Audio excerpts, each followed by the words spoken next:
Hi everybody, it's Bethany with iCan Language and Training Center. Today's story for you is called The Golden Touch. So once upon a time, there lived a very rich king whose name was Midas. He had more gold than anyone in the whole world, but for all that, he thought it was not enough. He was never so happy as when he happened to get more gold to add to his treasure. He stored it away in great vaults underneath his palace, and many hours of each day were spent counting it over. Now King Midas had a little daughter named Marigold. He loved her devotedly and said, "She shall be the richest princess in all the world." But little Marigold cared nothing for gold. She loved her garden, her flowers, the golden sunshine, more than all her father's riches. She was a lonely little girl most of the time, for her father was so busy planning new ways to get more gold and counting what he had, that he seldom told her stories or went for walks with her, as all fathers should do. One day, King Midas was down in his treasure room. He had locked the heavy doors and had opened up his great chests of gold. He piled it on the table and handled it as if he loved the touch of it. He let it slip through his fingers and smiled at the clink of it as a sweet music. Suddenly, a shadow fell over the heap of gold. Looking up, he saw a stranger dressed in shining white, smiling down at him. King Midas started in surprise. Surely he had not failed to lock the door. His treasure was not safe, but the stranger continued to smile. "You have much gold, King Midas," he said. "Yes," said the king, "but think how little this is to all the gold in the world." "What? Are you not satisfied?" asked the stranger. "Satisfied?" said the king. "Of course I'm not satisfied. I often lie awake through the long night planning new ways to get more gold. I wish that everything I touch would turn to gold." "Do you really wish that, King Midas?" "Of course I wish it. Nothing would make me happier." "Then you shall have your wish. Tomorrow morning, when the first rays of sun fall through your window, you shall have the golden touch." When he had finished speaking, the stranger vanished. King Midas rubbed his eyes. "I must have been dreaming," he said. "But how happy I should be if only it were true." The next morning, King Midas woke up with the first faint light came into his room.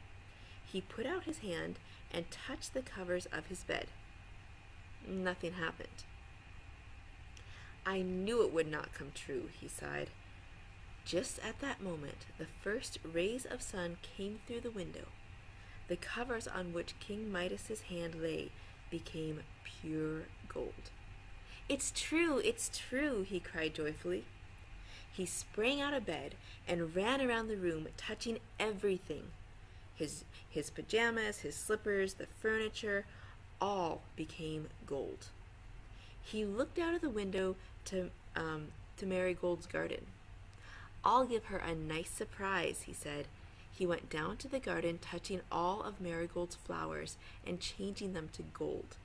"She will be so pleased," he thought. He went back into his room to wait for breakfast and took up his book, which he had been reading the night before. But the minute he touched it, it turned to solid gold. "I can't read it now," he said, "but of course it's far better to have gold." Just then a servant came through the door with the king's breakfast.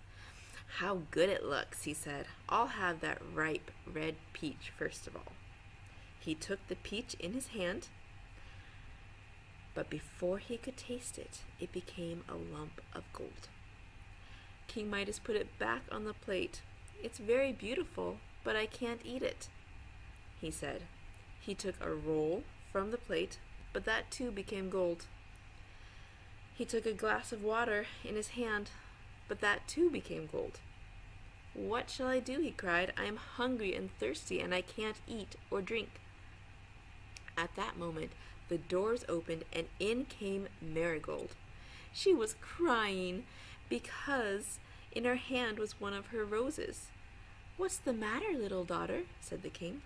"Oh, father, see what has happened to all of my roses. They are stiff, ugly things." "Why, they are golden roses, child. Do you think they are not more beautiful than roses that are alive?" "No," she sobbed. "They do not smell sweet. They won't grow any more. I like roses that are alive." "Never mind," said the king. "Eat your breakfast now." But Marigold noticed that her father did not eat, and that he looked very sad. "What is the matter, father dear?" she said, and she ran over to him. She threw her arms around him, and he kissed her. But he suddenly cried out in terror and anguish. When he touched her, her lovely little face became glittering gold. Her eyes could not see, her lips could not kiss him back again, her little arms could not hold him close. She was no longer a loving, laughing little girl. She had changed into a little golden statue. King Midas bowed his head, and great sobs shook him. "Are you happy, King Midas?" he heard a voice saying. Looking up, he saw the stranger standing near him. "Happy? How can you ask? I am the most miserable man alive," said the king. "You have the golden touch," said the stranger. "Is that not enough?" King Midas did not look up or answer. "Which would you rather have, food and a cup of cold water, or these lumps of gold?" asked the stranger.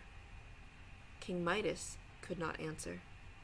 "Which would you rather have, O king, that little golden statue, or a little girl who could run and laugh and love you?"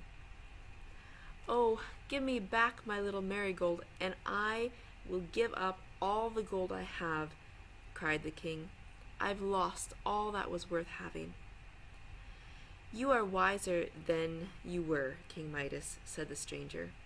"Go, jump in the river which runs at the foot of your garden. Then take some of its water and sprinkle whatever you wish to change back to what it was." The stranger vanished. King Midas sprang up and ran to the river. He jumped into it, and then he dipped in a pitcher of its water and hurried back to the palace. He sprinkled it over Marigold, and the color came back into her cheeks. She opened her eyes again. "Why, father," she cried, "what happened?" With a cry of joy, King Midas took her into his arms. Never again did King Midas care for gold, except the gold of the sunshine and the gold of little Marigold's hair. The end. Thanks for listening to our story today. If you want to hear more stories, stay tuned with ICANN Language and Training Center. We'll see you next time. Bye.